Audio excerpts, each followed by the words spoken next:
All right, so welcome, and this is a very important webinar. It is we call it Inflammation Nation, and basically we're talking about something that is affecting a wide swath of our population. It's a key factor, and many people don't really understand inflammation. And if you don't understand it and understand what causes it, then you're going to just continue to struggle with all the downstream effects.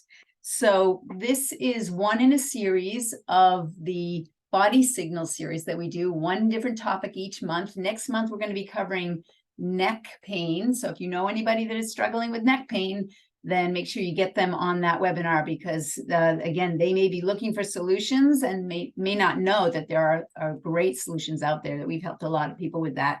And we've helped a lot of people with inflammation. So how bad is this whole inflammation problem? Well, a couple of years ago, I actually, maybe 3 or 4 years ago, I did a little bit of traveling overseas. And so I visited a number of countries, and I was able to kind of do a survey, a transsectional survey across these populations, observing the level of chronic illness. And Montreal, London, Paris, if I was comparing those 3 cities, there definitely was a lot of obesity and clear signs of chronic inflammation in London. Montreal, Paris, I would say rated at the best level. So clearly there are some differences in lifestyle, because chronic inflammation is driven by lifestyle choices. And pretty much anyone who suffers from any chronic condition, we can find that there's probably a baseline of chronic inflammation that is fueling it. And so, again, in our culture, we have this conventional model where when you get a chronic illness, you just, you're kind of put on a, pardon me, a treadmill of treating it with medications for the rest of your life, so that you can just keep living with it. Or you just start to live around it because, you're losing function, you're losing adaptability, and you just kind of tolerate it and live with it. And so what we clearly see is chronic inflammation. It is a lifestyle illness, and it can be completely reversible, definitely avoidable, and oftentimes completely reversible as well. And so the problem is that we've engineered and normalized inflammation into our lives and into our lifestyles. And that conventional approach of using medications to manage it, we thought we were okay with, but then COVID comes along. And what we realized was, although COVID may have been contagious to everybody, it was only dangerous to certain people. And it turns out the people that had been managing their comorbidities and their chronic inflammation, thinking they were getting away with it, were the ones that actually were hit the hardest with it. So it actually was something that put them at greater risk. Whereas if they had done things that would have changed their lifestyle, and they would have addressed that chronic inflammation and the underlying cause, so they could have avoided the use of medications, then they would have also been stronger when that pandemic occurred. And so, there's rumblings that the next one's coming our way in a few more weeks. And so what do we need to do? We can't do anything about how strong any virus that's going to come to town is. The only thing we can do is just work at building health and getting ourselves stronger. So, our experience over the last 3 years, I think it puts a big punctuation point that I would call an exclamation point of, nobody has the luxury of waiting to address this. Everybody just needs to start addressing this as soon as possible. And, even if people are able to avoid exposure to the virus, chronic inflammation in and of itself is life-threatening and will challenge, at the very least, the quality of life of an individual, never mind the length of their life. And I've had a personal experience with that. My cousin, I would like to dedicate this workshop to my cousin Barry, he was actually born the day after I was. My mom and my aunt were in the hospital side by side in hospital beds, delivering their kids one day right after the other. And, we kind of grew up in a lot of closeness and similarities. And then we kind of, grew apart, went our separate ways, but kind of stayed in touch. Well, a few years ago, he had been struggling through his life with chronic inflammation, and it showed up with asthma, COPD, cardiovascular trouble, obesity, and he was very classic. And a few years ago, he actually was in the hospital, and they only gave him a few more weeks to live. And that was right when I was doing one of these webinars. And at that time, I dedicated to him because we had just heard that he was, not doing well. And within a few days, actually, after the webinar, he passed. And so, he was not something that I lived near. And of course, I would have had him under care if I was near him. So he was kind of off my radar, but he was a classic example of how chronic inflammation definitely affected his quality of life and his length of life. So I want to dedicate this to him because I don't want to hear any more stories of people's loved ones, people they know, family members, friends, coworkers, neighbors that have been struggling with chronic inflammation and succumb to it. I don't want to hear those stories anymore. I want people to understand how they can actually address it. So let's now clear up some assumptions and misunderstandings so that people really understand what the cause is and what they can do to really turn this around. Let's see if my clicker is going to work here. There we are. So there are two types of inflammation that we may encounter. One would be if you had an acute injury. So let's say you sprain your ankle, it hurts, it swells up, it gets hot and red. That's called acute inflammation. And that is actually part of the healing process. We actually want inflammation to occur early on in an injury, in an acute injury, because it is the way the body will actually heal that up. And then a few days later, we want to start to see that evidence of inflammation start to come down, where it is feeling better, the swelling's down, the hotness is down, and so on. Your body is resolving that inflammation. It's going, continuing into healing mode in the next phase. The second type of inflammation is low-grade chronic inflammation, and it's silent. It doesn't hurt. It's not something where you're limping around because of it. It will have an impact on your ability to move your body, and you may suffer from the symptoms of other illnesses that are related to chronic inflammation. But if it was like an acute injury where it hurts, people would do something about it. But because it's silent, it is insidious, and it just creeps up on people, and they just are able to keep living with it. And so they're not addressing it. 60% of US adults have one or more chronic inflammatory diseases, and 8 out of 10 deaths can be related to chronic inflammation and stress. The top 7 drivers of inflammation, chronic inflammation, are: number 1, the diet, a diet of inflammatory foods, GMO foods, that kind of thing. Number 2, chronic stress. Who doesn't have that going on in our culture? It's engineered in. Number 3 is everything to do with the gut, whether it's leaky gut or dysbiosis or stealth infections like Lyme or Epstein-Barr, those kinds of things. Number 4 is environmental toxins, both the ones that we are exposed to and we can't like hold our breath and not breathe because there's environmental toxins. So the ones that are kind of out there that we can't do anything about, but also the environmental toxins that we're putting into our body. And that may include medications. Even if they're helping you with something, they may come with a side effect that may be chemically stressful to your system. So literally medications can drive chronic inflammation as well. Of course, toxins and air pollution, but vaccines would be in that categories too. There are vaccines. Now we have studies that show that even the COVID vaccines can interfere with resolving inflammation. And we see people struggling with long COVID, but now we see people struggling with COVID vaccine long adverse reactions as well, where people go into an inflammatory response. There's a cytokine storm that happens, and that's that inflammation that is not resolving. Number 5 is poor sleep habits. Number 6 is blood sugar imbalances. So that creates the cortisol to go up. And when you have sustained high cortisol, that will drive inflammation. Number 7 is chronic infections. Like if you have a stealth infection from a tooth infection, something like that, a tooth abscess or root canals, that kind of thing. And then I'm going to add a number 8, which is trauma, head trauma from traumatic brain injuries, concussions. That can actually start out as an acute inflammation, but it can turn into a chronic inflammatory system that can then persist over time if it's not managed properly.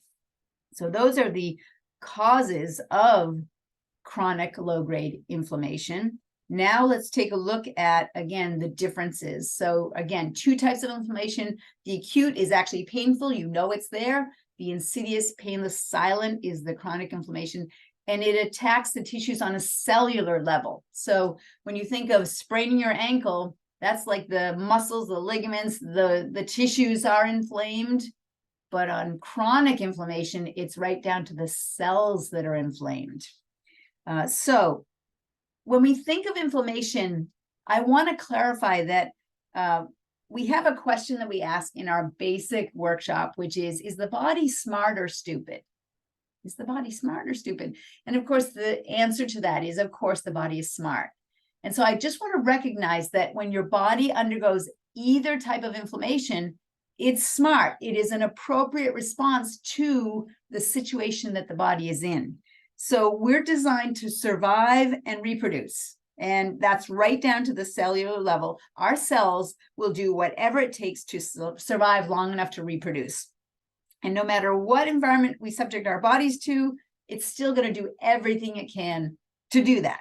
Now, with acute inflammation, you sprain your ankle, it swells up. We have the chemicals of inflammation, the pain responses, and all of that is to get you to heal up and respond appropriately to that injury, like get off of the ankle so we can heal that up. Many people don't understand inflammation at a cellular level because it's silent and it's chronic. And so we don't get off of it. We just continue doing what we're doing. So regardless of what you're struggling with, the vast majority of us are under attack at the cellular level because of how our modern lifestyle has been engineered to just drive this chronic inflammation. So we have to first have awareness of it. So what does chronic low-grade inflammation look like? Okay, heart disease, high cholesterol, high blood pressure, strokes, mood disorders, depression, anxiety, brain degeneration, Alzheimer's, senility, obesity, diabetes, cancer, joint pain and swelling and arthritis, atopic disorders, and meaning the things we're allergic to, the hay fever, that sort of thing, other types of allergies, asthma, eczema, acne, and not being able to recover properly when we do have an injury or an immune response. So not going into the proper healing mode and resolving either inflammation or an immune system, again, that has gone into like a cytokine storm type of thing. So we really have to understand what is the cause of this. And so if you know anyone who is struggling, please lean in on them about wanting to support them to make some changes. Please lean in on them because, as I said, I don't want to hear any more stories of people that we identified that we knew, oh, these are people that I know are struggling with chronic inflammation, but they don't know what to do. So lean in, share the information you're going to learn this evening. And if you are somebody that is a guest to our program or is watching this as a recording, then I want to invite you to send us a text, and I'm happy to sit down and have a consultation with you. We could do a telephone consultation, or you can come right into the office and we can sit face-to-face, knee to knee, and we can talk through what your issues are and see if we can help. So just send us a text, 802-985-9850. It's right there on the screen, and we're happy to see if we can help. So let's look at what are the causes of silent inflammation. And we talked about some of the things that drive it, but now we're going to actually get into the mechanism. That's what I mean by the cause. How is it those things that we mentioned that are driving this chronic inflammation? What is the actual mechanism in our body? And so we're going to kind of geek out on the science and the anatomy here. So I know you guys that come and watch me repeatedly, you know this is what we do here. So we're going to take some time to walk through this, and there will be a quiz at the end. Just kidding. So take notes. All right. So if any of you were able to watch the webinar that we did a few months ago in May, actually, and it was called How to Get 15 Pounds Healthier in 15 Weeks. And we talked about how weight loss resistance, for example, it's driven by, really, it's a hormonal imbalance. That's what drives that. And so I want to really go into what is it that's actually driving this chronic, the chronicness of this silent inflammation. And it turns out it's an imbalance in the essential fatty acids. So an essential fatty acids it's a type of fat. If we break down fats into their kind of smallest denominators, there are certain fats that our body cannot create. So we must get them from the food that we're eating. And those are the essential fatty acids. And so maybe you've heard of the omega-3s and the omega-6s, the omega-9s. Well, the omega-9 fatty acid, we can make that in our body. So that's not an essential fatty acid. Olive oil is a source of omega-9 fatty acids. But the omega-6s and the omega-3s are essential fatty acids, so we cannot make them. We must get them from our diet. The problem is that there are good omega-6 and omega-3 fatty acids, and there are bad ones. So we have to recognize what the bad ones are and avoid those. And so we're going to look at that. And then we also want to look at the balance of these two. And so I want to kind of just take a step back and share with you historically, like ancient history, like evolutionary history, what happened on the planet where these omega-3 and omega-6 balances became so important. So in the, I don't know exactly how many thousands of millions of years it was, but I'm going to say dinosaur era, there was an event where something, a meteor or something, blocked out the sun and the plants died. And so the dinosaurs, many of which were actually, they were herbivores, they were plant eaters, they starved and went extinct because they had nothing to eat. And the ones that were carnivores or omnivores, they ate the small animals that would have eaten the plants. And so there were no more plants for the small animals to eat. So the dinosaurs just went extinct. Now, the early humans, what they did when this happened is they moved to the coast. They moved to the sea coast, and they stayed alive because they consumed a lot of seafood. And it turns out that seafood is very high in the omega-3 fatty acids.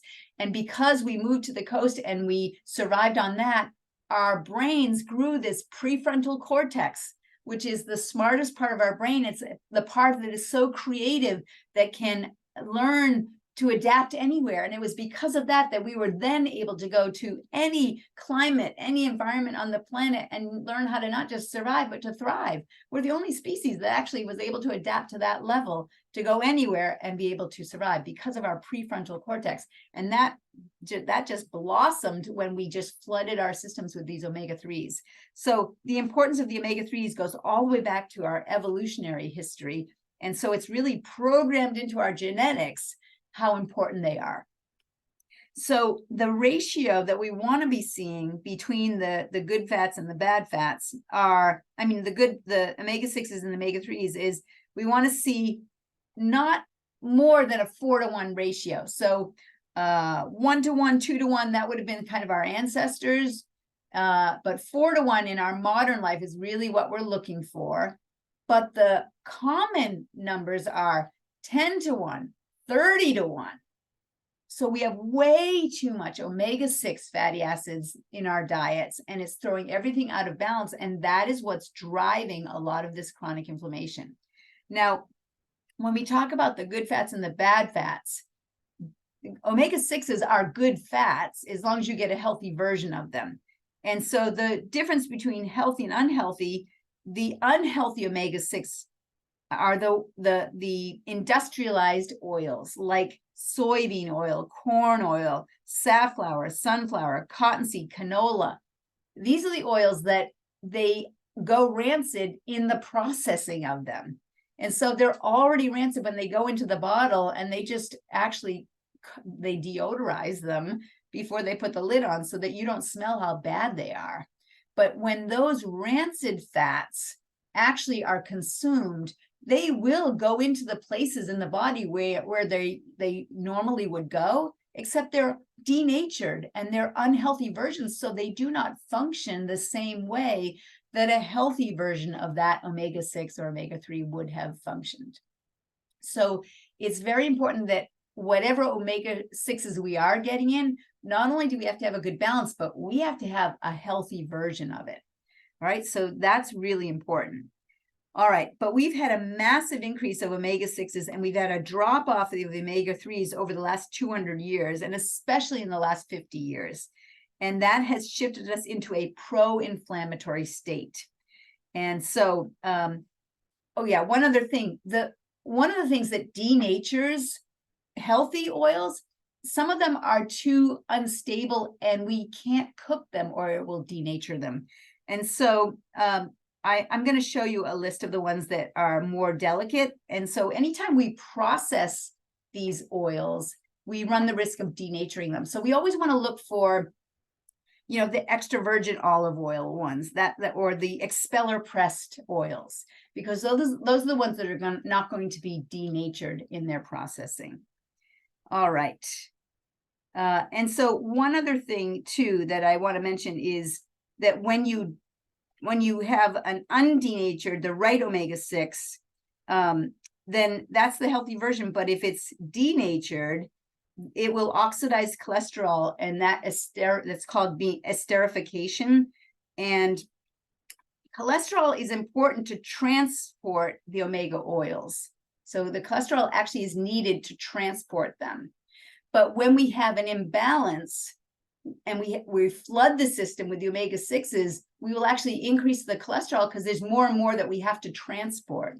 So if we have the right balance of these omega oils and fats, the essential fatty acids, we'll see an appropriate balancing of the cholesterol. So the cholesterol isn't bad. It's just an indicator that we're out of balance. And so just taking a medication that lowers cholesterol is a dangerous way to try to address that because it's not going to the cause. All right, so let's now look at all cells in the body require these omega-3 and 6 fatty acids in their cell membranes. But first, let's just look at what are the good fats and the bad fats. So the good fats are the ones, first off, that are traditionally used fats and oils. Traditionally used, like more than 200 years ago, what were the oils that we used? It would have been things like tallow and lard. But of course, those animals would have been healthy because they would have been grass-fed animals. They would have been healthy animals, right? They would have been pasture-fed and pasture-raised. So olive oil would be one of those traditional oils as well. Butter, ghee would have been traditional.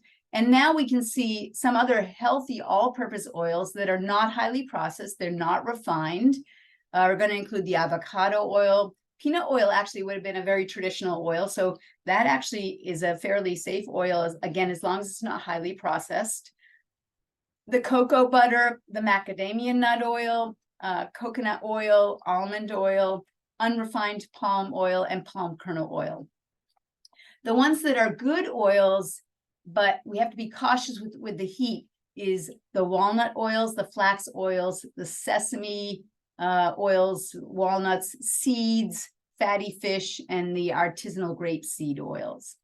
The ones that are okay, but they're not great, are the refined traditional fats, refined peanut oil, refined coconut oil, refined avocado oil. So when the label says refined, we want to have limited use. But the bad fats, these are the ones you don't want them at all because they're polyunsaturated, such as the soy oil, the sunflower oil, the safflower oil, canola oil, corn oil, cottonseed oil, hydrogenated oil, refined palm oil. And most restaurants are going to be using grapeseed oil, rice bran oil, but also they will be using some of these other canola oils and so on as well. And then we can see here the trans fats, and these are the ones that are labeled as hydrogenated. So this, you definitely want to stay away from these. And so again, you can see where they're going to show up in the fake whipped cream, the fake butter spreads, the store-bought pastries, the chicken nuggets, margarine, shortening, restaurant fried foods, most chips and crackers, most protein bars, most salad dressings, most mayo, most granola and cereal. So you really have to look closely at these because this is where the trans fats are hiding. All right, so now let's look at the cell itself. And this is looking at a cell membrane. So you are made up of cells. All tissues are made up of cells, and all cells are made of fat. The cell membrane is made of fat. It's called a phospholipid layer, a bilayer. So it has one layer on the outside that is a phospholipid, and lipid means fat, and then another layer on the inside. And again, phospholipid layer. And then right here in that lipid membrane is cholesterol. It's part of the membrane. If you remove the cholesterol, you are now removing the structure that we need in our cell membranes. And now there are these gateways, windows and doors that allow things to go in and out of the cell. And these are proteins that allow those gateways for things to go in and out. So cells are made of fat. So fat has been demonized over the last few years, and we've been sold actually a lot of misinformation. I know that word can trigger us, right? About how we've demonized the healthy animal fats, and we were told to replace them with these polyunsaturated and hydrogenated fats. And that has been a problem. And we've been told to go to a low-fat diet or a no-fat diet. And the studies clearly show, animal studies clearly show, if you put a cat on a no-fat diet, it may produce a litter of kittens, but the next litter of kittens that would come from that litter of kittens, there are no more. They're sterile. We must have fats for all of our hormones in our body, for our brains, and for every cell membrane. Okay, so let's now again look at this idea of what the cell is like. Many people think a cell is just kind of like this round ball, and that we're just this large cluster of cells, and we just stick a bunch of them together to form tissues. But actually, our cells are more like these toys that have these very individualized doorways and windows in them, and they have specialized shapes. And so that shape is only going to allow certain other shapes in and out. So we call these receptor sites on the cell membrane. And these are made up of the proteins that are in the cell membrane. They will create these receptors.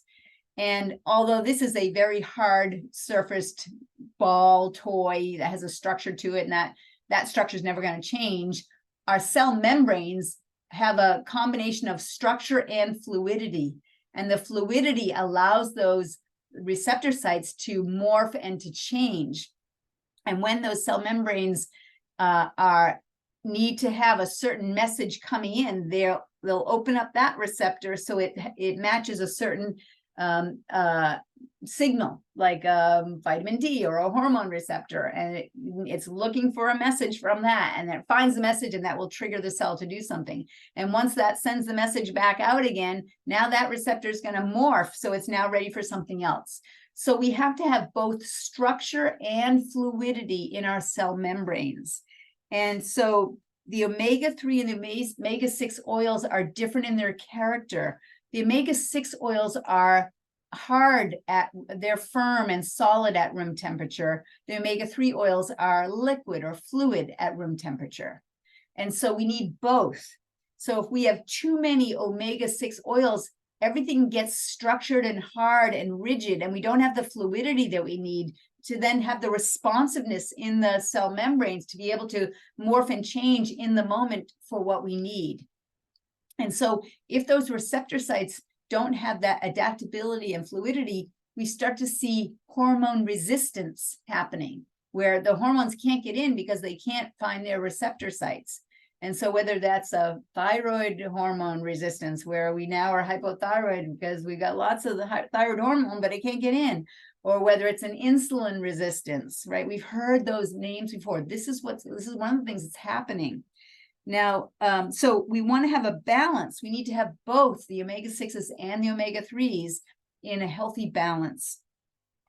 And so that fluidity is a key part of our adaptability. And, when I think of my favorite definition for health, it's a 3-word definition, simple. Health is optimum cell function. Optimum cell function, 3 words. And so what does optimum cell function mean? It means the things that need to get in, and the things that need to get out. So healthy in and out, that's what optimum cell function actually is. And so, you are cells, all your cells are all your tissues are made of cells, all the cells are made of fat. And so we know we have protein doors and windows, so we need healthy proteins as well. And these are the locks and the keys that we need so the information can get in and out. Omega-6s provide the structure, omega-3s promote that cell membrane fluidity. All right. And so that's the first job of the omega essential fatty acids, is to make up our cell membranes. The second job is to address inflammation. So let's move into that. So again, the ratio is what's really important here. And so I'm going to just introduce you to what we're going to talk about. Then I'm going to actually go to some detail, and then we'll come back and review. So we have to have a balance between omega-6 and omega-3, and I'm going to show you why that is, that the ratio needs to be balanced. We're going to talk about the EPA and the AA competing. You'll know what those terms mean in a few minutes. We're going to talk about prostaglandins, silent inflammation, and then when you get blood tests, a very important number to look at whenever you're getting a blood test. So here we go. So just follow me along from the upper left here. I used to do this on a whiteboard, but it's really too cumbersome with a webinar. So I'm using a handy chart here. So the omega-6s, they are also called the linoleic acids. And they come from some of the polyunsaturated oils like flax, corn, and safflower. So those are some of the sources. And if you were able to get a healthy version of it, then you could get some value from the omega-6s with that. But I will tell you that there are other sources of healthy omega-6 as well. And that will then break down into delta-6 high desaturase, and that turns it into gamma-linolenic acid, GLA. Now, GLA is, again, from the delta-6 enzymes, and these enzymes, the delta-6 desaturase enzymes, they can be impaired by aging, alcohol, nutrient deficiencies, trans fatty acids, and elevated cholesterol, again, because you've gone sideways with your balance of the omega-3s and omega-6s. So when you bombard the system with the omega-6s and you elevate the cholesterol in an unhealthy way, so it's going to interfere with this. Now, the gamma-linolenic acid, GLA, we need some of these, and that would come from black currants, evening primrose oil, and borage. Those are some good sources of the GLA. So we need a little bit of that GLA also. And then that then breaks down into this dihomogamma-linolenic acid. And from this, we get something called prostaglandin 1. And this series 1 prostaglandin is actually anti-inflammatory. So this is useful for us. Then there's further breaking down with the delta-5 desaturase, and it breaks it down into arachidonic acid. Okay, now arachidonic acid is actually inflammatory. It can be inflammatory because it breaks down into these pro-inflammatory through the lipoxygenase and the cytoxygenase, the COX-2. Maybe you've heard of COX-2. There are medications called COX-2 inhibitors that will come in and try to block this arachidonic acid going into the PGE2. So prostaglandin 2 is inflammatory. All right, so this is omega-6s, we need a little bit of it, but when we start to get bombarded with it, we just start to flood our system with these prostaglandin 2s, which are inflammatory because of the arachidonic acid. All right, now let's go on the other side here and look at the omega-3s. So the omega-3s are known as alpha-linolenic acid, ALA, and we can get that from black currant. Black currant can give us both. And flaxseed oil also can give us both.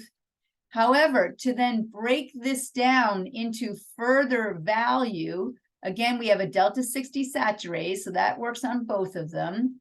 Again, these are the things that can impair our ability to break this down.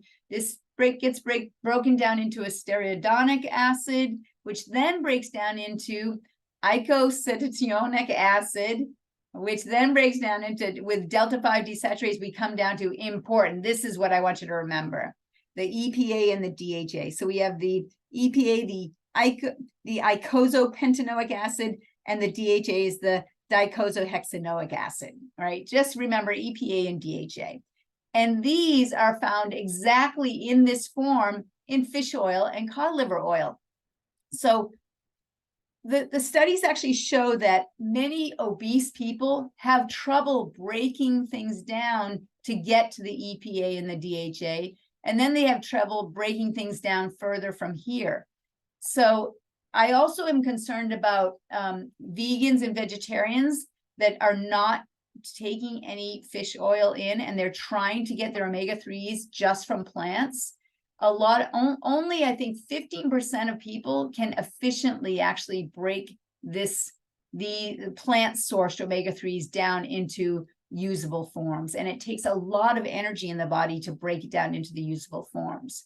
Now, the EPA actually can come over and it can inhibit this part of the process. So the COX-2 inhibitors will come in to try and interfere with this process to try and bring inflammation down through a drug. But the COX-2 inhibitors have side effects. And some of the side effects of the COX-2 inhibitors include similar gastrointestinal side effects as traditional NSAIDs. NSAIDs are things like ibuprofen and Motrin and, those types of like over-the-counter things that we kind of go to when we think of, oh, I've got this headache or I've got this achiness that I'm going to just go buy over-the-counter. Those are the NSAIDs. And side effects of those NSAIDs include abdominal pain, dyspepsia, diarrhea. And so COX-2 inhibitors can have the same side effects, but the short-term studies actually show that you can get gastrointestinal ulcers in patients that are treated with the COX-2 inhibitors. And common other side effects of the COX-2 inhibitors include dizziness, upper respiratory tract infection. Uh-oh, now let's have a pandemic come through. When you're relying on the COX-2 inhibitors, right? Sinusitis, gas and flatulence, the diarrhea, rashes, and sore throats. So those are some of the side effects of taking the medication, when actually, if we had the right balance and the right high levels of omega-3s, the EPA can come over and do the same thing without any side effects. So I just want to point that out, how important that is. So that's that's the mechanism that's happening in the background. And again, 40 to 50% of the population with chronic disease, and including obesity, they cannot convert EPA to DHA. And that is needed to further do another job, which is called a resolvin mediator. So when we do have inflammation happening, like an acute inflammation, you sprain your ankle, or you have a head injury and you have this acute inflammation, we want the inflammation to spike up appropriately in the very beginning, but then we want it to come down and resolve over time. And so we require these resolvins, like such as the EPA and the DHA. They act as resolvins, and they have protective benefits to our nervous system, neuroprotectins, and they're able to actually resolve inflammation. Arachidonic acid will also be involved in this inflammation process, but part of its job is to actually promote inflammation. And so then do its part, but then we also want to have the resolvins that are going to resolve that inflammation. And so that's just a really specialized pro-resolving mediators. That's a really important aspect of having the right balance of those omega-3s and not being overloaded by the omega-6s. All right, so I know we geeked out on that, but I wanted you to just understand the mechanisms behind it and why it's important that we do have the right balance. So if you have unwanted fat and obesity, if that is a concern that you have, then that is the result of both the hormonal storm that we talked about with the insulin and cortisol levels being upside down, but it's also this pro-inflammatory state, and it's related to chronic disease. Like ongoing unwanted fat and obesity does drive you right towards chronic disease. They are linked. So feel free to go and rewatch that if you haven't seen it already, to watch the 15 in 15 workshop where you can learn more information there about the hormonal storm aspect of it. All right, so let's now look at cardiovascular health next. So cardiovascular health is talking about heart health, blood vessel health, but it's also talking about cholesterol, blood pressure, and that sort of thing. So heart disease is an inflammatory problem, and it is a lifestyle illness, and it can be avoided, and in many cases actually can be reversed. So I want you to understand, let's geek out on this. Let's go deep here. So here is a blood vessel. This is the lumen, it's called, the opening. There's the muscle of the blood vessel, and then there's the lining that's inside. And so all the blood is flowing through, and the lining keeps it intact. The muscle is going to contract and dilate so that we can regulate where blood is going. But if we have an inflammatory lifestyle, if we have toxicities or deficiencies, or we do things that are going to irritate the lining of the blood vessel wall of the lumen, we can get things like nicotine or a chronic high blood sugar. They actually will cause nicking in the lumen, in the lining of the blood vessel wall. And when it creates that nick, it's a little cut that then exposes the muscle to the blood. And when the blood is exposed to the muscle, the body says that is not right. And so that scratch or that nick in the wall, the body needs to heal that. And so it will create an inflammatory response, which is an immune response. And then it's going to take cholesterol to create a patch. So the cholesterol is there, not just because you have high cholesterol running through your blood, it's because you have a nick and an injury that needs to be repaired. And the cholesterol is used for tissue repair. Well, if you have lots of these nicks, and then you start to build up the cholesterol, and that can start to accumulate. And then that can also, it can break off as a clot. And then as that travels, it can start to clog up the smaller arterioles. And that's what can then lead to heart attacks and strokes. So that is heart disease. It's inflammatory based, and it actually can be totally eradicated. But instead of treating it with drugs, and by the way, what I see happening is people will get a diagnosis of cardiovascular disease, and then they're given a prescription slip, which I actually call a permission slip. It's giving them permission to just keep living their life the same way that landed them where they are. And so I think of those prescription slips as permission slips. So just take this drug and keep living that toxic, deficient lifestyle that you've been living that created the problem. Well, let's force your blood pressure down with a drug. And now you can just keep living the same lifestyle, but you're still going to have trouble because the rest of the blood chemistry won't change. And so the cholesterol levels are elevated because your innate intelligent body is responding to the irritation and the plaquing of the walls so that you can, and so you want to, if you want to drive the cholesterol levels lowered, don't do it with a drug, because the problem is you still have all the nicking that's happening. And it's just going to show up in some other way, with whether it's cancer or diabetes, because those are inflammatory lifestyles as well.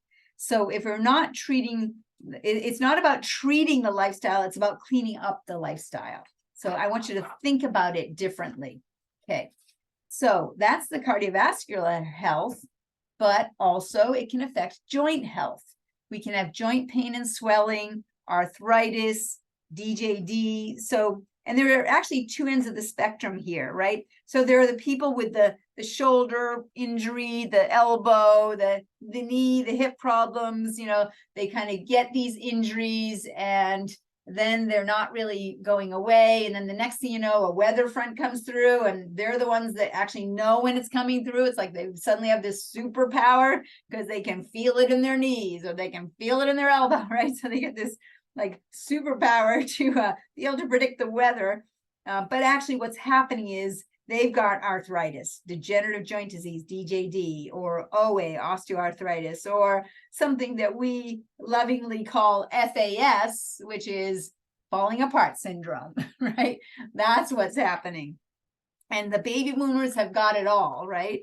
So if anyone ever tells you that degenerative joint disease is a natural part of aging, I want you to just go kick them in the shins because they're not telling you the truth. And when they say that, then what do you do with that information? You're like, oh, well, I guess I'm just going to have to live with this. And then you just go down that route of, I'm just going to drug myself to manage this now. So please don't go in that direction, because it's the result of chronic poor biomechanics and biochemistry. That is the problem. So certainly I help a lot of people, athletes and weekend warriors and past athletes that wish they were athletes, but they're not anymore, right? I've helped lots of those people with the biomechanical piece, but we're never going to get the results if we don't also address the biochemical piece. And that's what this webinar is all about, that biochemical piece. Now, when we talk about athletes, we're talking about performance, and we're talking about the ability to recover. So when you're working out, you're actually slightly stressing the tissues, slightly damaging them, so that when you repair them and you recover, you're stronger. So you're stressing the system so that you can get stronger from it. But it's all about recovery. But it turns out that all performance with athletes actually comes from brain function. It's the brain synapses that get created. So brain health is really important for athletes with their performance, with their reaction time, with their agility, their contraction strength, their recovery time and rehab. And essential fatty acids are actually key for all of this as well. So brain health, essential fatty acids are important for brain health because they're important for all of the brain synapses that and the DHA is the one that's a little bit more important. We need both the DHA and the EPA, but the DHA is the one that's a bit more important for the brain health part of it. And so the brain synapses, pediatric development requires to have those essential fatty acids. So if kids are not getting the omega-3s in their diet, it's going to impair their brain development and their pediatric development, even the hormonal development that needs to happen. Remember, we talked about those kittens that never were able to reproduce, right? Because even as they were going through their development, they didn't have what they needed for those building blocks. Breastfeeding can be a very good source of omega-3s for the newborn baby and the baby that is in their first year of life, as long as the mother has the right amounts. But did you ever hear of baby brain, a mom talking about baby brain, where their baby's nervous system is developing and they're growing 250,000 brain cells every minute in that third trimester, and they're just leaching it right out of mom's brain. And so imagine if she's deficient, right? So, and then the same thing can happen with breastfeeding. If the mom is deficient, it's going to affect her body as well as interfering with proper pediatric development. So there's an art to, how do we introduce this new information and how do we integrate things? And our bodies need to have the right biochemistry to be able to do it. So our moods are going to be affected by our omega-3 levels. Imbalance. Our depression, anxiety is linked to it. Senility, Alzheimer's, these are all things that show a link to when we don't have that healthy omega-3, omega-6, the essential fatty acids in place. And if you are struggling, or somebody that's struggling with the brain health or their cardiovascular health or the joints and so on, again, just send us a text and we're happy to set up a consultation with you. So let's now put all of these symptoms in context here. So what do the symptoms really say about our health? They are telling us in what direction we're heading in this illness-wellness continuum. So we have one end here where we have early death. And this is where we lost a lot of function. And then we have the high-level wellness, where we have that highest level of function. We talked about optimal cell function, right? That's the highest level. But there's a third range, which is this one in the middle. And this is where there may not necessarily be any symptoms. So it's the area where we're not necessarily sick, but we're not healthy either. So we have the sick zone, the not sick zone, and the healthy zone. And a lot of people are in this not sick zone, but they're calling it healthy, but it's not healthy. It's just not sick. There's a difference there. And so if you see, as you move away from health, the first thing that shows up is a sign that you're moving away from health. And after that, as you continue to lose function, that's when you start to see the symptoms. So I want to designate here, discern, there's a difference between signs and symptoms. A sign is like when somebody goes to the doctor and they get their blood pressure taken or their blood sugar monitored and they feel okay, but then the test result shows that they are not okay, that they're going, sideways with their health. That's a sign. And if they didn't have anybody looking at the signs, next thing you know, they're starting to have symptoms of, chest pain or, brain, their brain's not working so well and forgetting things, right? I'm getting achiness in my joints and it's not going away, right? Those are the symptoms. So when we're feeling things, that's a symptom. But the sign may not be something that we feel, but it is something that we can measure. So it's important to be measuring function if you really want to know if you're healthy or not. If you are in the not sick zone, you might actually have some underlying signs that you are moving away from health. And we can get to it faster and reverse this direction so that you're moving in the right direction. Now, when symptoms are there long enough, when they get to the point where they're no longer correctable, that's called disability. And that is when you're really getting low in function, low in quality of life, and you're heading towards a premature death. So again, I just want to show you the context here, because when you're starting to already feel symptoms, it's telling us exactly what direction you're heading. And so I don't want you to just find a way to tolerate it. So if you have symptoms and you're managing it with medication, you actually may still be losing function. You just don't feel it. And it was Dr. Marcia Angel, who was the editor of the New England Journal of Medicine for about 20 years. And she said, you can never medicate your way out of a situation you behaved your way into. You'll just feel better as you're getting worse. So I really appreciate that insight. That is brilliant. All right. So there are some dangerous beliefs that are out there. And one of them is drugs work. And what do I mean by that? What do you think? Do drugs work? Like sometimes I'll have people that'll come and ask me, I've got this ache or this pain, or I've got this diagnosis, and should I take this drug? And my answer is, it depends. It depends on what your objective is. So again, we have to come back to what is our goal? What is our objective? If our objective is, I want to not die early, but I don't necessarily want to change my lifestyle. Okay, that drug might make sense because that drug may work at keeping you alive a little bit longer. However, if your objective is to be healthy, right, to move in the opposite direction and gain function, then the drug may actually allow you to keep losing function, but just not feel it. So it's important that we recognize that drugs work at doing something, but you have to ask yourself, is that what I want, right? So that is a key thing. And many people, they do run to the medicine cabinet or they run to the drugstore when their symptoms start to show up and their symptoms are starting to go sideways and they're getting these aches and this pain and this swelling and it's just chronic. And for many people, when they have this chronic pain, joint pain and headaches and so on, they're going to go to NSAIDs, non-steroidal anti-inflammatory drugs. And they think, oh, it's over the counter, it must be safe. But actually, there's a whole list of side effects if you are using this as your strategy. And, it might be Aleve or Bayer, aspirin or Advil or, there's the whole range of them that are on the shelf. If it's menstrual pain, then it's, the Midol. And so they've got all their different branding and things that they go with. But when you're taking these NSAIDs, there's actually a lifetime limit that is recognized. And so I want to show you what what it says here, what the research tells us. So if you take more than 1,000 to 1,500 in a lifetime, you will increase your risks of kidney failure.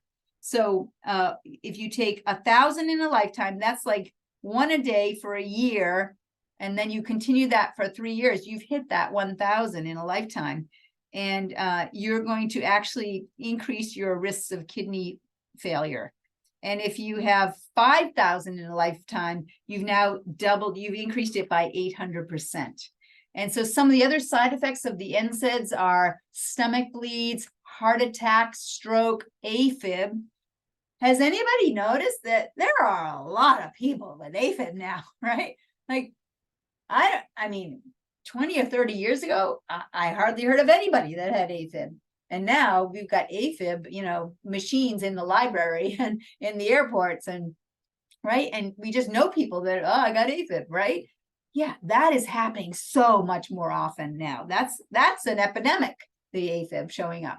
But look what else the side effects of taking the NSAIDs, flesh-eating bacteria that are going to just like eat away at your flesh, toxic shock syndrome, osteoarthritis, infertility and miscarriage. Who would have thought?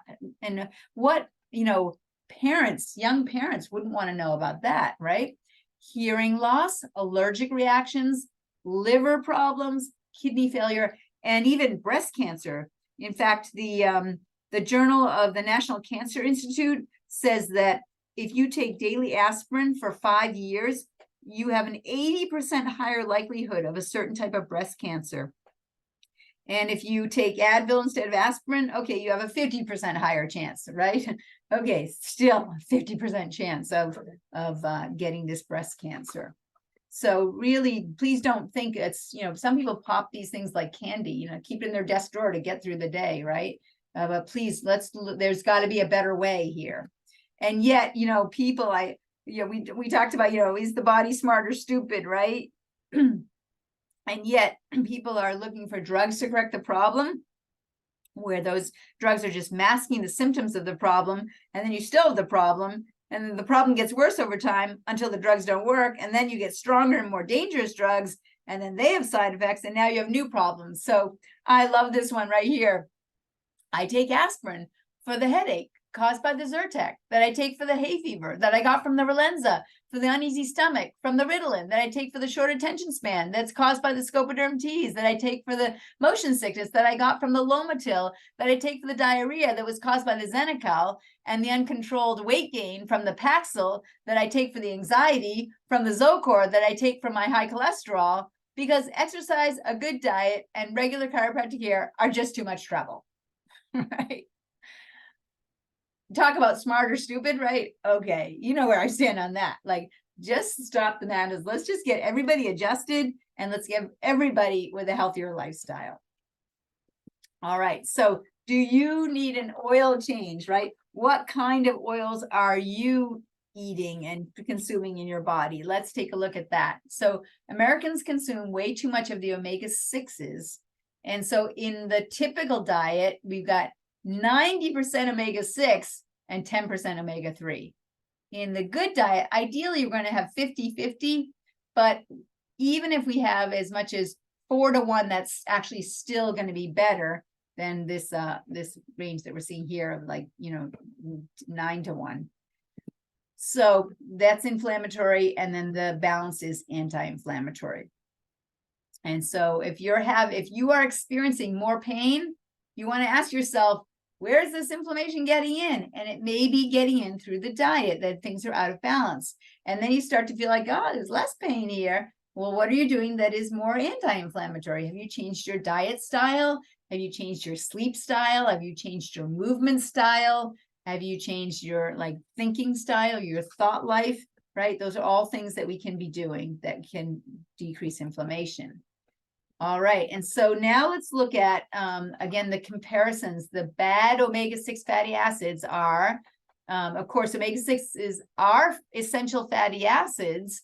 We need a little bit of them, but we don't need too much, and we also want to watch where they're coming from.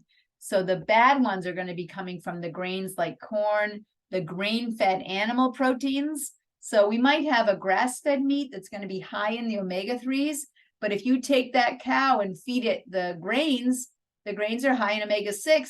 Now you have an animal protein that's going to be high in omega-6, which means it's going to be pro-inflammatory. And then all these vegetable oils, corn oil, cottonseed, sunflower, safflower, peanut, soy, canola oil, these are the ones you want to be avoiding. The omega-3 fatty acids, again, essential fatty acids, they're going to come from things like the cold water fish, but make sure you're getting the wild caught versions, because the farm raised fish are going to be fed grains. So that's going to make them inflammatory. Not to mention the amount of antibiotics they use, because they're all kept, together in a pen. The grass-fed meats, the game, wild game, and the range-fed eggs are going to be the healthy forms of the omega-3s.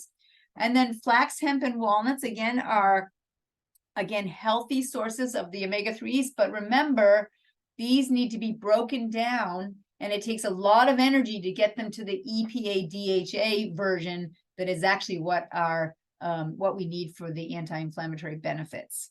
So fish oil supplements are actually a great way to go to help to reconcile this imbalance. It's one of the easiest ways to go. I have a few other notes here. I just want to make sure I'm looking and mentioning. So again, all fats, as long as they're coming from healthy animals, are going to be good.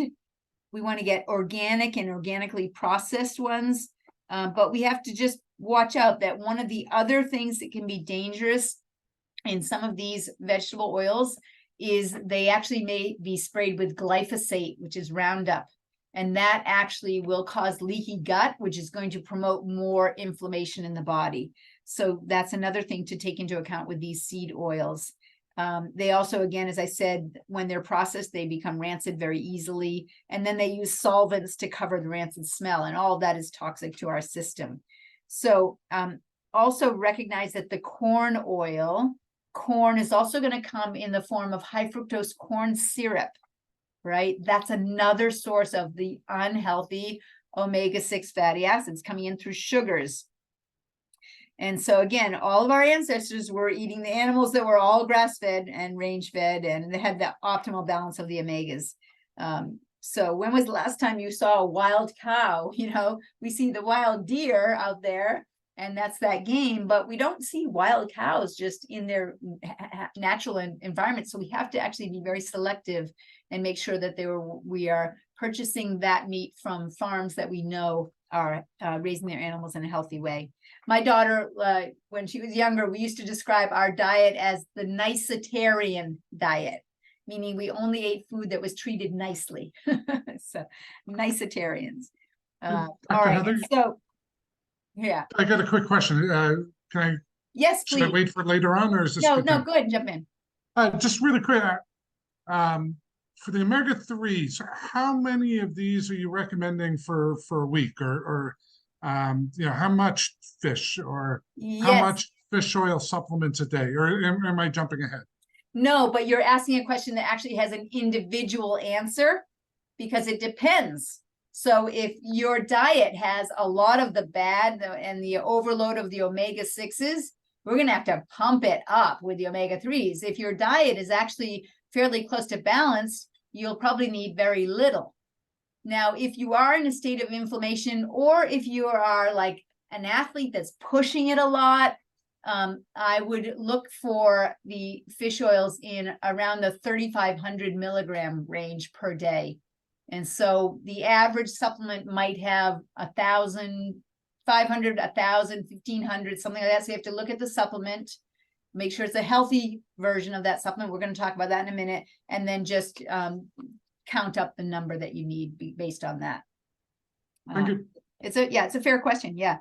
And then let's see, the other thing I wanted to mention here. Oh yeah. So again, the pasture raised chickens, the range fed eggs, those are the chickens that are not being fed grains and kept in their, little CAFO industrialized farm where those chickens never move, right? They are going and scratching and eating a lot of insects. And the insects are what will increase the omega-3s in those eggs, those nice bright yellow, right? Those like orangey yellow egg yolks. Those are the ones that are going to be much higher in the omega-3s. All right. And then just one other point, again, the flax, the hemp, the walnuts, you can get the ALA from that, but you still are probably not going to be getting the levels of EPA and DHA that you need. You're going to have those deficiencies because only 5% of the population actually can convert them properly. So, and you need to, that means you would need to have 100 times the amount of intake in those foods in order to get the same amount that you get from your fish oil. Yeah. So it's really important to get it from the fish oil if you can. And, you know, sometimes I'll encounter, you know, vegetarians or vegans that, you know, they're getting unhealthy and they're about to go on a medication. And I just ask them, okay, do you want to go on a medication that you don't want to go on, or are you willing to take a fish oil that actually may be a source that is maybe is going to be worth it for you? So again, it's just it's a call each individual has to make. But the safest and most efficient way is to take the fish oil. That's the most reliable. All right. And yet people are often told with these chronic diseases, oh, there's nothing that can be done, but it's just not true. Don't believe them. All right. I see that there's a message in the chat here. Okay. I understand. All right. Thanks for coming, Rob. And you can come back and watch the recording to see the rest of it. And we're cooking right along here because we do geek out on this. All right. So what can we do to fix it? Again, it's the diet style that we want to look at. So reducing the fast white carbs like the breads, the grains, the cereals, and the sugars, reducing the bad omega-6 vegetable oil intakes, and then adding in the grass-fed meats, the wild fish, the game, and the range-fed eggs, increasing the colorful fruits and vegetables. Remember, polyphenols that are high in antioxidants are also anti-inflammatory, and then adding supplementation. So again, I struggle to teach patients the best lifestyle choices outside the clinic so we can get our best results inside the clinic. And supplementation is one of the easiest ways to reconcile when you have to catch up from previously bad behavior. So, you know, we can keep reducing the interference in the nervous system, but if you continue to live this toxic deficient lifestyle, we're never going to get the results that we want. All right, so let's carry on here. And if you already know the anti-inflammatory diet guidelines, if you're patients in the office, then you know that we give that to you. If you're not a patient and you're watching this and you'd like to get a handout, we actually have a 2-page handout that condenses it all down, that makes it really easy. So go ahead and feel free to just send us a text, AI diet, and we'll make sure you get a copy of that. So again, what are the things that we need to do? So adding fish oil supplementation is again a tool that can be used. And so what are the rules we want to use? How do we pick the right fish oil? So first off, there's the visual test. So we're literally going to look at it and see, is it clear? So looking at the actual oil, a healthy oil is one that's pure, and it should not be cloudy. It should be clear. All right. And then the bite test, where we're going to actually bite into it and we can smell and taste the oil. So it can have a fish flavor, but it shouldn't taste rancid. And I know you all know that what the smell and taste of rancid is, like rancid milk, or, you know, just like, oh, you know that taste and that smell. So you'll quickly know if it is rancid with the smell and the taste test. But then also just look at the label and see how it's being stabilized. So you want it to be stabilized with antioxidants like vitamin E, tocopherols, rosemary, lemon oil, those kinds of things. Also astaxanthin, which is what is found in krill oil. That's another good stabilizer or antioxidant, and that protects the oil from oxidation. And then finally, just check the expiration date and make sure the oil has not expired. Then there are different types of fish oil available. You can get liquid fish oil that you can put into a teaspoon and take that way, or you can get the soft gels that have the oil inside the gel caps. And so which is going to be better for you? So again, we can just look at what are the scenarios? What's your situation? So if you need to really ramp it up, the liquid's going to be easier to get a lot more in faster. If you have any trouble swallowing capsules, definitely go with the liquid. We actually do have children's gel caps, which are very tiny. So you just have to take more of them, but they're much easier to swallow. The capsules are going to have less oxidation, so they'll have a longer shelf life. If you're sensitive to the taste, if you don't like the taste, the capsules are going to be the better way to go. And then the best way to get into the infants and toddlers is with the with the oils, the liquids. I was at a seminar this weekend, actually last weekend, and it was really, really funny because the presenter was talking about the importance of the omega-3 fish oils, and he pulled up these old photographs from the 1950s, and tell me if you don't remember this, where it shows the teacher and the students are all lined up with their mouths open and their like that, and she's spooning the cod liver oil into them. And that was like from the 1940s, 1950s. And their kids are all in line. So she's pouring the cod liver oil into the spoon, putting it into their mouth. They leave grimacing, and then comes the next one, and they're using the same spoon with each kid. So they're adding to their microbiome biodiversity as they're doing it, right? But that was accepted. That was common, that kids would be getting that cod liver oil to keep them healthy and to keep their brains strong as they're growing. But we lost that tradition. And so now we have to catch back up and make sure it's getting into our kids as well. And don't wait for them to have chronic illness, because we are seeing chronic illness in our kids. 51% of children have some sort of chronic illness already, more than half. Like, that's a problem that we need to be addressing. Wellspring Omega, I love our oil here, and I love it because it is a really good source. It's from Alaskan cod liver oil. He had asked about the amounts. So the Wellspring Omega has about 1,000 milligrams. It's got a really nice concentration of the EPA to the DHA.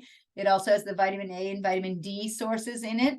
And so for many people that need to really get back on track, if they've got that inflammation, they are going to be maybe aiming towards maybe 3 to 4 of these a day. Other folks may just only need 1 a day. So I do like to test people just to see what their numbers should be for them at any given time. But then also other supplements that can help to address inflammation. So some of you have heard of CBD oil or hemp oil. And so I love our standard process hemp oil complex, because it does address that. It helps, the endocannabinoid system regulates everything in the body. And so the endocannabinoid system is what helps us to optimize and balance our immune systems. Whoops, let me go back and finish this one here. It also helps to inactivate the pro-inflammatory cytokines. It has that entourage effect, meaning that they use a full spectrum, everything from the seed down to the stalk. And it all has a range of benefits. It's definitely non-GMO. It adds in some calamari oil, so you get the polyunsaturated fatty acids for it to work better. And it also has True Brock, which activates NRF, which again is a way to be anti-inflammatory. And because it has all of this entourage effect, it's going to benefit in so many ways. Turmeric is another very strong anti-inflammatory product. And this particular blend, it's turmeric infused in fenugreek. And so it actually makes it tremendously more absorbable, and it allows it to actually cross the blood-brain barrier, which means that it's actually getting right into the cells in a way that dietary turmeric, like if you went and ate Indian food, right, that dietary turmeric, it's only going to get in, it's hardly going to get in past your digestive system. So it can be healthy. It can be beneficial for an inflamed digestive system because it kind of stays there. But if you want to get into the body, into that cellular level, then this turmeric forte is 256 times more bioavailable because of it being infused in fenugreek. So you actually need more. So although it may be more pricey compared to an economical lower quality version, you're going to have to take a lot more of the low quality version in order to get any kind of closer results.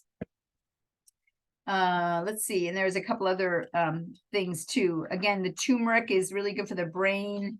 Some other things that are important for brain inflammation are boswellia, magnesium, and some other supplements that can help with brain inflammation are OPC Synergy and Bacopa, and of course the omega-3 oils. Evening primrose oil, blackcurrant seed oil, they can help as well. And then for systemic inflammation, again, the boswellia and the turmeric. Another product called Vitanox is very good when there's digestive inflammation, like irritable bowel disease, helping with the gut dysbiosis, any kind of stealth pathogens, to support detox, and even just to help when the whole, what we call the HPA axis, the hypothalamus, the pituitary, the adrenals. So if you're stressed and your hormones are gone sideways and there's inflammation in your system, then we want to address that with adrenal support and adaptogens. Cyruta is a very good product if you have inflammation in the blood vessels, so more of that cardiovascular inflammation. And then the osteoarthritis, again, the boswellia is going to be very good for that. Yeah. All right, so you got the lowdown on that. And so here are some of these other products. Neurotrophin PMG, cardiotrophin PMG, thyrotrophin PMG. The PMG means a protomorphogen. And Dr. Royal Lee was the developer of Standard Process. And he identified very early on a process where he could take the blueprint for the tissue, the different tissues. He could literally take the blueprint for those tissues and get them from sources, so that when you took those PMG versions, it was going to go right to that tissue, and it was going to introduce the healthy version of that tissue. So as you develop more cells, they had a blueprint to make them healthier. And it also could act as a decoy when there was autoinflammatory disease, when we had autoimmunity. So if you had skin inflammation, the dermatrophin PMG would be appropriate. Nerve or brain inflammation, the neurotrophin PMG. Thyroid inflammation, thyrotrophin PMG. Heart, cardiovascular inflammation, cardiotrophin PMG. And pancreatitis. Just had somebody the other day come in with acute pancreatitis. So I'm so glad we have that product to help them get their best results as well. And now we want to look at, again, we have to look at all the different aspects of the lifestyle. So we've done a lot of covering diet style and supplements, but now let's look at how stress can push inflammation as well. And stress comes in three forms. So there is the chemical stress from toxins and diet style, but we can have physical stresses and mental emotional stresses as well.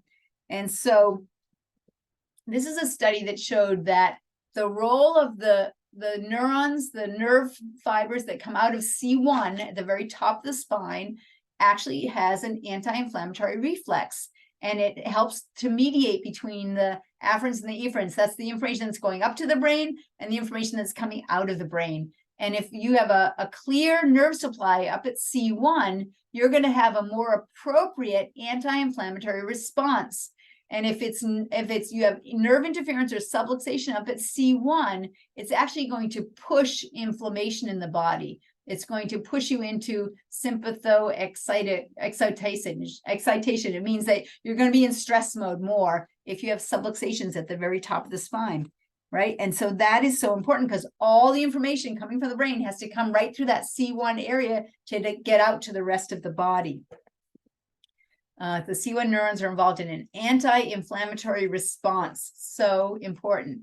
So again, if we look at the nerve supply, we have this C1 vagus nerve coming right out of here. This is the C1 area. Look what it's in charge of. Cardiovascular system, respiratory system, digestive system, detox system, pancreas, blood sugar handling system, digestive system, goes all the way down to here. So important for that C1 to be functioning properly. So that's why chiropractic care can actually help to bring inflammation down as well. And if you have a short circuit, just like a circuit breaker, right? Then what's going to happen to that nerve flow? That information coming up to the brain is interfered with, and the information coming out to get to the body is interfered with. And that leads to dis-ease or breaking down in function. And again, if you're curious about whether you have nerve interference or not, again, I'd love to just sit down with you and just do a little 10-minute telephone consult, or come on into the office and we'll sit knee to knee and figure out whether or not we can help. So it all comes down to how you eat, how you move, and how you think. That is the key thing. We have to look at all of these things. And so I want to be clear, I'm not just promoting fish oil in place of the modern lifestyle. Like, we're not treating the modern lifestyle. We have to change that modern lifestyle into a healthy diet style, movement style, and thought life. And so we want to address all of those things. And so sometimes we just need to do a factory reset here, right? And it's not just that we want to look good, but we want to feel great and we want to function better. And so I want to remind you all, if you don't already know about it, bonfirehealth.com is a great tool to do a reset for how you eat, how you move, and how you think. And if you've done the 90-day challenge before, you know how great it is. And if you haven't done it in a while, now is a great time to get started with it, because before you know it, we're going to be hitting the end of the year, right? And then you want to end the year strong. So I want you to reconsider maybe signing up for that bonfire challenge again. So you're getting a reminder over the next 13 weeks of how to eat, how to move, and how to think. You get 3 reminders per week, 1 in each category. And if you go through every week, in 90 days, you're going to get 39 of the healthiest habits, and you just want to incorporate them. And I have found that people that go through it repeatedly, it's actually exciting, because you realize, hey, last time I went through this, I didn't even know what that was, but now I know how to do that, and I'm ready to ramp it up.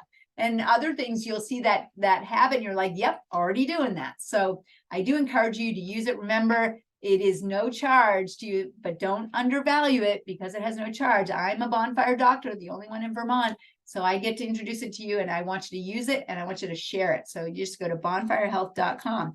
And so the more that you're doing that in between visits, the more ground we cover on your visits. And here's another dangerous belief. Oh, maybe your problems will go away if you just ignore them, right? Please take action on what you learned tonight, and lean in on those you love, your friends, your family members, neighbors, coworkers, and lean in on yourself as well, because chronic inflammation, it really can tank your quality of life and your length of life. And so I want you to have the best life possible for as long as possible. And so I'm that person on the team that's going to be leaning in on you. You know, when I'm coaching you, I love giving those hugs when you need it, those high fives when you've hit those goals. But sometimes I'm going to give you that kind of that headlock to get you to do the things that you need to do at times too. So I appreciate when you invite me to lean in with you so that you get the results that you want. And so again, if you know anybody that's struggling with chronic inflammation, send them our way.